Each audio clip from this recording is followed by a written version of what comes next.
Okay guys, we're going to be measuring out another grid. We're going to be testing out watercolors, continuing.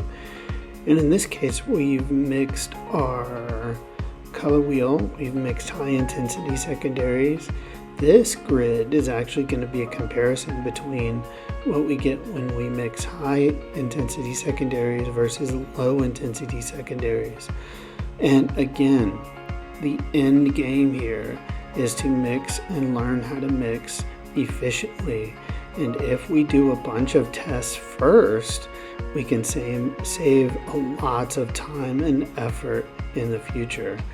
So I'm labeling these again 2 centimeter squares with a 2 centimeter square in between them. There are 3 kind of double rows of boxes there, and I've done them in 1, 2, 3, 4, 5 wide, and I've labeled them as such: high intensity on the top and low intensity on the bottom. And my first one is low intensity or high intensity orange and low intensity orange, and then I move on to green and then eventually violet. Now I'm going to label on the side here what hue I need to lay down. So if I'm doing a high intensity orange, that is going to be a warm yellow. If I'm doing a cool intensity orange, it's going to be a cool yellow, which is on the bottom. And my other color I need for that high intensity orange is a warm red on the left there. And then for a low intensity orange, I need a cool red too. So I'm going to be mixing both of those. And the great thing about this is that we're going to see those differences side by side. Now remember that my yellows, I already know and can see that both of those are warm, really. But since they're the only 2 yellows I have to deal with, or that I have in my color palette, I'm kind of stuck with those. So your tests will look entirely different from mine, but that's a good thing, right? We're all learning here, and whatever choice you make will give us a lot of information. Okay, let's continue to do this, and let's start putting down some color.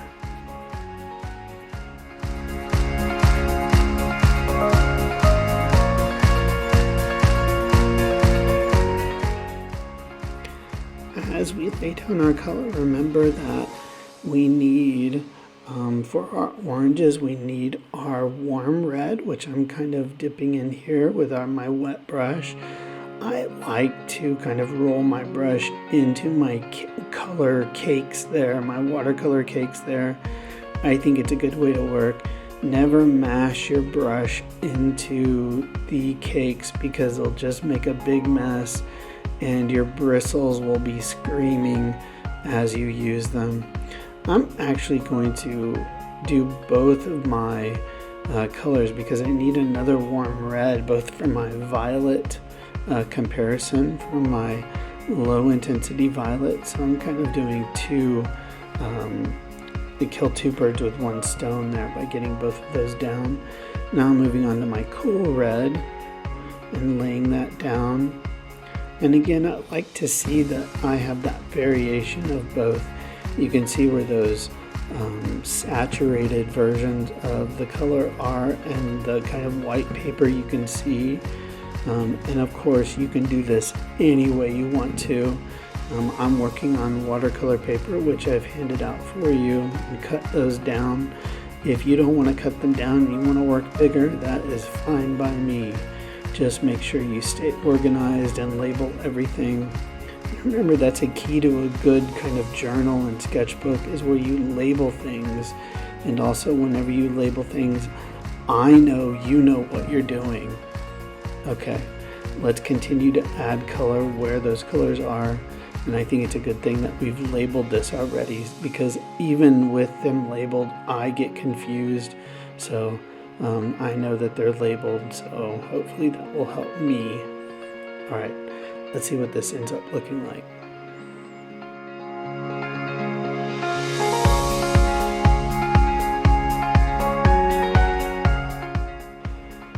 So I moved on to my warm blue here, and now my cool blue, getting both of those knocked out.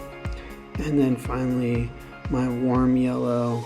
And then we get to start mixing some colors. Remember when I told you that I thought both of my yellows were warm anyway?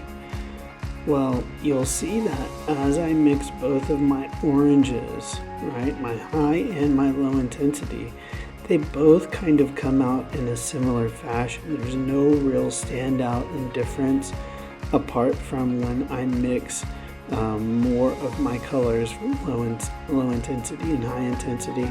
But that middle range is pretty much the same, and I want to show you what I did as another experiment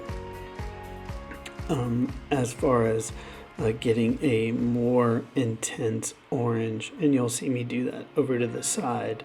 Let's keep going and see what we get.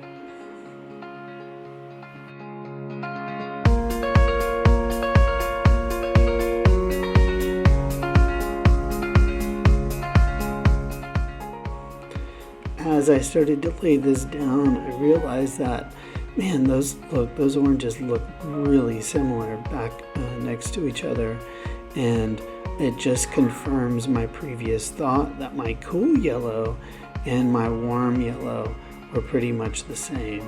So what I wanted to do, well, let's do an experiment, another experiment. And so I wanted to see what would happen if I mixed my warm red, which I know that has orange and yellow in it, and my cool yellow, when I know which is really a warm yellow. And so I wanted to do that experiment. So I grabbed some warm red here and mixed it in with my warm yellow, my cool yellow. And even though it's cut off on the screen there, I can test it out. And I tested it out right on the outside here. Look how vibrant and how strong that orange is compared to it.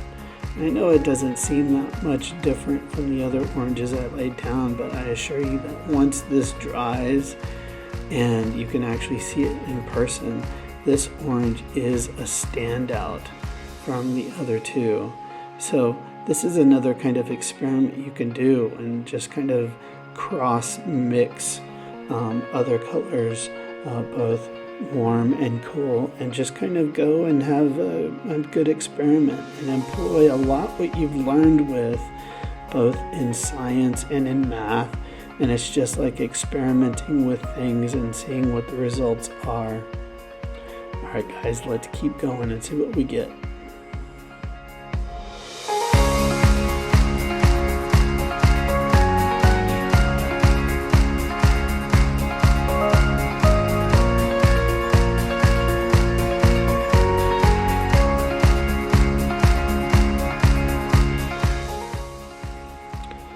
What I usually do to get these kind of in-between mixes here is I usually just start adding in more of, in this case I added in more of that warm yellow, and you can just up that percentage of warm yellow and see what you get, right?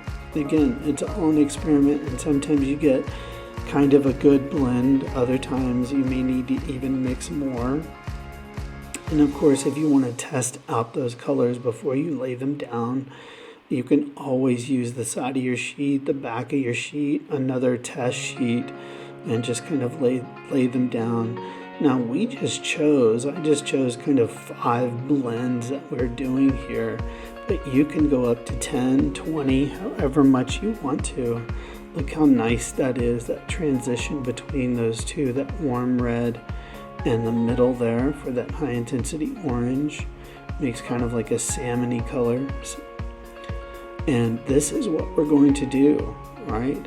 Do your best on adjusting your colors and pay attention to your mixing to actually see if you're getting a different color. This will become more difficult as we move forward. So it's good for you to achieve a good range of in-between colors, right? And just kind of adjusting from there, right? That is very different then both my low intensity orange and my cool red. So I know I did a good job there. And now I'll mix more of my cool yellow into, and have more of cool yellow rather than cool red. So most of my paint is going to be garnered from that cool yellow. And as you can see, I mixed in a lot of it there into my batch of cool red. And I may go in for some more yellow here because it looks too similar to that middle color swatch there. So yep, I'm going back into my yellow to add more of that cool yellow and get more of that in between, and see if I can get a good kind of in between color for that mix. Let's see how it looks. Yeah, great, good transition. More of that yellow laying down, and more of that yellow represented between those two. Let's see what happens when we can do the rest. Remember, our goals with these mixes is to get a good range, because what we're eventually going to use this for is custom color mixing. So I'm going to hold up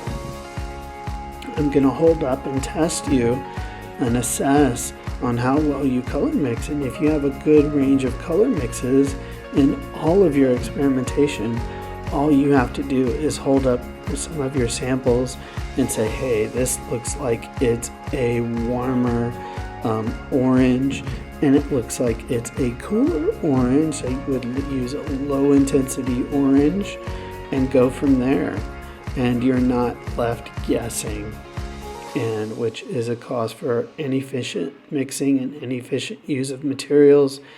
And when you get to spending your own money on things, you'll know the value of that. So let's keep going and see how well these turn out. Guys, good luck with your color mixing, and I'll see you next time.